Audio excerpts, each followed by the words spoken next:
Hello everyone, আশা করি সবাই খুব ভালো আছো। আজকে দেখো নিয়ে এসেছি একটা পার্টি মেকআপ টিউটোরিয়াল। তো ফার্স্টেই দেখো আমি স্কিনটাকে একটা ওয়েট ওয়াইপস দিয়ে ভালো করে ক্লিন করে নিয়ে এখানে একটা গুড ভাইবসের টোনার ইউজ করছি। এরপর একটা অয়েল বেস ময়শ্চারাইজার ইউজ করছি, যেহেতু উইন্টার সিজন তো সেহেতু আমাদের স্কিনে একটা অয়েলি ময়শ্চারাইজার খুব দরকার।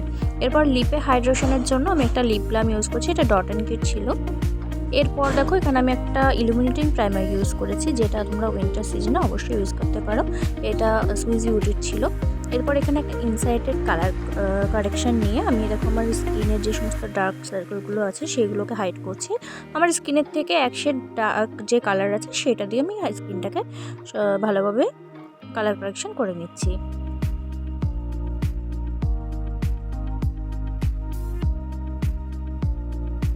এরপর দেখো একটা ওয়েট বিউটি ব্লেন্ডার দিয়ে আমি আমার যেসব জায়গাগুলোতে আমি কালার কারেকশন করেছি সেগুলোকে হালকা ব্লেন্ড করবো, পুরোপুরিভাবে ব্লেন্ড করব না। এরপরে দেখো এখানে একটা আমি আইব্রো কিট নিয়েছি। আইব্রো কিট থেকে আমি আমার একটা ব্রাউন কালারের শেড নিয়ে আমার আইব্রোটাকে ঠিকঠাকভাবে ড্র করে নিচ্ছিলাম। এরপরে আমি স্পুল দিয়ে ভালোভাবে সেটাকে স্প্রেড করেছি। তো দেখো এরপরে আমি একটা ইনসাইডের সেম প্যালেট থেকেই আমি যেটা দিয়ে কালার কারেকশন করেছিলাম সেই প্যালেট থেকে একটা লাইট কালারের কনসিলার নিয়ে আমার আইব্রোটাকে ডিফাইন করে নিচ্ছি। তোমরা এই একটা প্যালেট থেকে কিন্তু কালার কারেকশন, কনসিলার সমস্ত কিছুই করতে পারবে। এই প্যালেটটা অ্যাফোর্ডেবল প্রাইসের মধ্যে খুবই ভালো। এরপর দেখো আমি এখানে ফাউন্ডেশন ইউজ করছি, রিকর্ডের ফাউন্ডেশন। রিকর্ডের এই ফাউন্ডেশনটা তোমরা সামারেও ইউজ করতে পারো এবং উইন্টারেও ইউজ করতে পারো। এরপর আমি এখানে আজকে লিকুইড ক্রিম ব্লাশ ইউজ করেছি। এটা আমি একটা লিপস্টিক প্যালেট থেকে নিয়ে ইউজ করেছিলাম।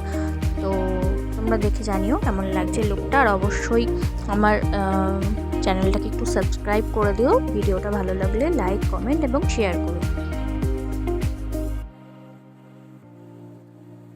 এরপর দেখো আমি এখানে কন্ট্যুর করে নিয়েছিলাম। কন্ট্যুরও কিন্তু আমি করেছি ক্রিম একটা কনসিলার থেকে, ক্রিম ডার্ক কালারের একটা কনসিলার দিয়ে। তো তোমরা উইন্টার সিজনে সবসময় চেষ্টা করবে ক্রিম বেস কোনো ময়শ্চারাইজার বা ক্রিম বেস সমস্ত প্রোডাক্টগুলো ইউজ করার জন্য। এরপর দেখো এখানে আমি একটা সুগারের ট্রান্সলুসেন্ট পাউডার নিয়ে আমি ফেসটাকে সেট করে নিচ্ছিলাম।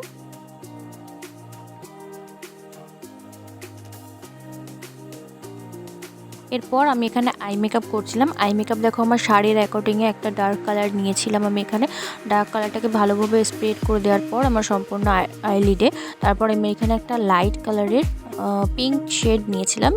পিঙ্ক শেডটাকে ভালোভাবে ওই ডার্ক কালারের সাথে ভালোভাবে ব্লেন্ড করে আমি আই মেকআপটা কমপ্লিট করেছি। এরপরে এখানে আমি একটা প্রেসড গ্লিটার অ্যাপ্লাই করেছি, তোমরা চাইলে করতেও পারো নাও করতে পারো। তো এরপরে আমি এখানে কাজল অ্যাপ্লাই করেছিলাম, কাজলটা মামা আর্থের ছিল। এরপর আমি এখানে আইলাইনার, মাস্কারা এগুলো অ্যাপ্লাই করেছিলাম। তো এরপর আমার আই মেকআপটা ফুল ডান। তোমরা অবশ্যই কিন্তু আমার চ্যানেলটাকে একটু সাবস্ক্রাইব করো এবং লাইক, কমেন্ট, শেয়ার করো ভিডিওটা যদি ভালো লেগে থাকে। এরপর দেখো আমি এখানে একটা Swiss beauty baked highlighter use করেছিলাম। এই হাইলাইটারটা অ্যাফোর্ডেবল প্রাইসের মধ্যে ভীষণই ভালো, তোমরা চাইলে নিতে পারো। এরপর আমি এখানে সেটিং স্প্রে অ্যাপ্লাই করলাম। এরপরে আমি লিপস্টিক অ্যাপ্লাই করেছি। লিপস্টিকটা ছিল সুইস বিউটির। এই প্যালেটটাও খুবই ভালো, অ্যাফোর্ডেবল প্রাইসের মধ্যে যারা বিগিনার আছো তারা অবশ্যই এটা ইউজ করতে পারো। তোমরা দেখে জানিও যে আমার ফুল লুকটা কেমন লাগলো। এরপরে তোমরা কি মেকআপ ভিডিও দেখতে চাও আমাকে অবশ্যই কমেন্ট করো, আর ভিডিওটা যদি ভালো লাগে অবশ্যই লাইক, শেয়ার এবং সাবস্ক্রাইব করে দিও। টাটা।